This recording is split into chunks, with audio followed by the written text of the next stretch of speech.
আমি শিক্ষক সমাজকে কথা দিচ্ছি, যতক্ষণ না পর্যন্ত আপনাদের দাবি আদায় হবে, গণ অধিকার পরিষদ আপনাদের সাথে রয়েছে। প্রয়োজনে আপনাদের সাথে ওই সচিবালয় ঘেরাও করার জন্য আমিও যেতে প্রস্তুত আছি। প্রিয় শিক্ষক সমাজ, আপনারা আপনাদের আন্দোলন চালিয়ে যান। যদি আপনাদের দাবি আদায় করার জন্য আপনাদের সাথে যমুনা ঘেরাও করার জন্য যা লাগে আমরা ইনশাল্লাহ আপনাদের সাথে দেব। আপনাদের দাবি মানতে হবে।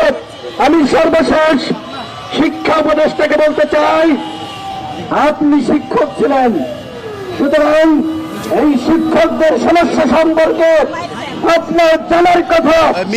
যদি এই শিক্ষকদের সমস্যা আপনি সমাধান করতে না পারেন তাহলে স্বেচ্ছায় পদত্যাগ করেন। আপনাদের এই আন্দোলনের সাথে গণ অধিকার পরিষদের পক্ষ থেকে আমরা সংহতি জানাচ্ছি। আপনারা দেখেছেন একটু আগেই কালের কণ্ঠের একজন সাংবাদিক এখানে অসুস্থ হয়ে পড়েছে।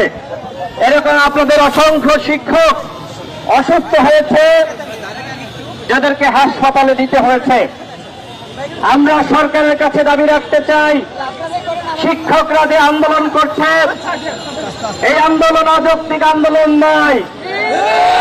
সুতরাং তাদের এই আন্দোলনকে অবশ্যই আপনাদের মেনে নিতে হবে। আজকে শিক্ষকদেরকে কেন তাদের বেতন, বাড়ি ভাড়া, উৎসব ভাড়া বৃদ্ধির দাবিতে আন্দোলন করতে হবে।